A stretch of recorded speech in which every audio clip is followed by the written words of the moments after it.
नमस्कार। तेज हरियाणा पर एक बड़ी अपडेट के साथ शुरुआत करेंगे, जो कि हरियाणा में आज एक साथ 6 चिताएं जली हैं। दरअसल सालासर जाते हुए ट्रक में एक कार पीछे से जा घुसी और मेडिकल शॉप सील होने के बाद पूरे परिवार ने दर्शन करने का प्लान बनाया था, लेकिन ये प्लान इतना खतरनाक निकला कि पूरा परिवार खत्म हो गया। दरअसल हम जिक्र कर रहे हैं इसके अंदर की इनसाइड स्टोरी की।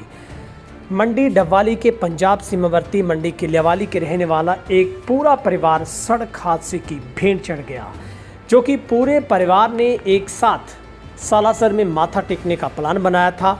और बीती रात को करीब 7 और 7:30 बजे ये परिवार के जो लोग हैं वो सालासर के लिए रवाना होते हैं, मगर बीकानेर से 100 किलोमीटर दूर महाजन थाना क्षेत्र में इनका भारतमाला प्रोजेक्ट के ऊपर ही एक साइड में खड़े ट्रक के साथ भीषण टक्कर हो जाती है। ये टक्कर इतनी भयानक थी कि कार के फरकचे उठ गए और मौके पर ही तमाम लोगों ने दम तोड़ दिया। हरियाणा के डवाली के एक ही परिवार के 6 लोगों की राजस्थान में सड़क हादसे में मौत हो गई है। परिवार सिरसा के डवाली से सालासर धाम पर जा रहा था। गुरुवार रात करीब 10 बजे बीकानेर के महाजन के पास उनकी कार आगे एक ट्रक में घुस गई। मृतकों की पहचान डवाली के रहने वाले शिव कुमार गुप्ता, आरती गुप्ता, नीरज गुप्ता, भूमि सुनैना डुग्गू के तौर पर हुई है। शुक्रवार को राजस्थान की पुलिस ने कार्रवाई करने के बाद 6 शवों का पोस्टमार्टम करवा परिजनों को सौंपा था और डवाली के रामबाग शमशान घाट में एक साथ 6 चिताएं जली हैं, जो कि हर किसी की आंखें नम थी। शहर में मातम पसरा है।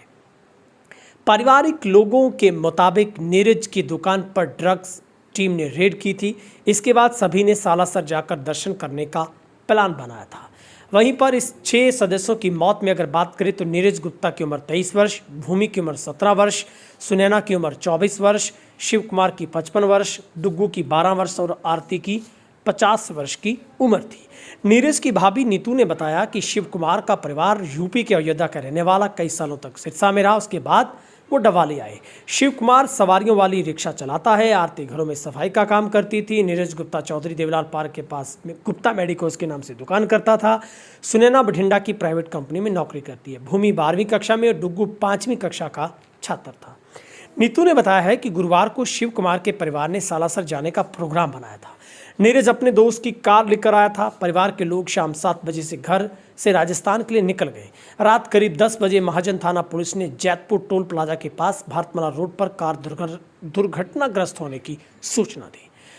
और इससे पहले भाई की 1 साल पहले मौत हुई है। नीतू ने बताया कि किल्यावाली एरिया के डिस्पोजल कॉलोनी में उनके अपना मकान बना रखा था। उसके पति नील गुप्ता की 1 साल पहले एक्सीडेंट में मौत हो गई थी।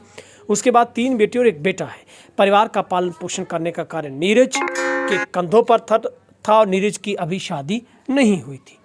आपको बता दें कि ड्रग्स टीम ने नीरज गुप्ता की मेडिकोज की दुकान पर मंगलवार को रेड की थी। 1032 टैबलेट गाबापेंटिन की 816 60 कैप्सूल गाबापेंटिन मिलने पर नीरज खरीद बिक्री का कोई रिकॉर्ड जब नहीं पेश कर पाया, तो इसके बाद ड्रग इंस्पेक्टर ने सुनील कुमार ने मेडिकल स्टोर को सील किया था और उनसे रिकॉर्ड मांगा था कि अगर आप प्रस्तुत करते हैं तो उसके बाद आगे कार्रवाई होगी। मगर मेडिकल स्टोर सील होने के बाद पूरे परिवार ने अचानक सालासर जाने का प्लान आउट किया, लेकिन किसी को दूर तलक इस बात का, इस परिवार के लोगों को भनक नहीं थी कि आज उनके लिए क़यामत की रात आने वाली है। और ये हादसा इतना भयानक कि कार का आगे का हिस्सा पूरी तरह से चकनाचूर एक मलबे में तब्दील हो गया।